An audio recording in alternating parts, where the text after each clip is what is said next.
खूब कहा है साथियों, जो कभी संघर्ष से परिचित नहीं होता, इतिहास गवाह है कि कभी वो चर्चित नहीं होता। नमस्कार साथियों, मैं हेमंत कुमार प्रजापति, पुनः स्वागत है मेरे YouTube channel story teller teacher में। एक छोटी सी कहानी।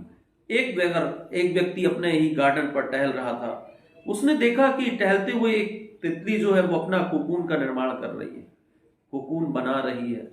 उसने उसको वॉच करने लगा। रोज देखता कोकून कैसे बना रही है, कैसे बना रही है, रोज वॉच करने लगा। देखते देखते एक दिन ऐसा आया कि उसने देखा कि उस कोकून से वो जो तितली है वो निकलने का प्रयास कर रही है। तो वो बारीकी से वहीं बैठकर उस प्रक्रिया को वॉच करने लगा। बहुत देर तक देखने के बाद, 2-4 घंटे बीतने के बाद उसने देखा कि वो तितली जो है अथक प्रयास करने के बाद उस कोकून से बाहर नहीं निकल पाई। उसको लगा कि ये जो तितली है अब अंदर शांत हो गई है या नहीं निकल पा रही है, बहुत परिश्रम के बाद भी नहीं निकल पा रही है। तितली शांत होकर चुपचाप उस कोकून के अंदर बैठ गई।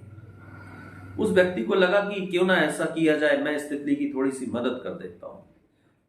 आया, कैंची लिया और उस कोकून का जो मुंह था थोड़ा सा चौड़ा काट दिया।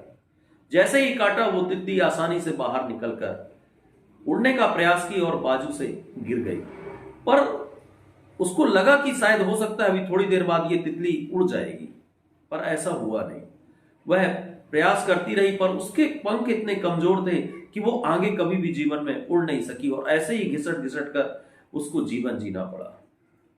साथियों, ये कहानी छोटी सी हमें सिखाती है कि हमारे जीवन में यदि संघर्ष नहीं है, स्ट्रगल नहीं है, यदि आसानी से सब कुछ हमें ऐसे ही मिल जाता है, तो फिर वो जो सफलता की कीमत है वो हमें पता नहीं चलती है। इसलिए हमारे जीवन में छोटी छोटी कठिनाइयां, छोटा परिश्रम, स्ट्रगल होना चाहिए, तभी हम इतने मजबूत हो पाएंगे कि हम आगे आने वाली किसी भी समस्या से लड़ पाए।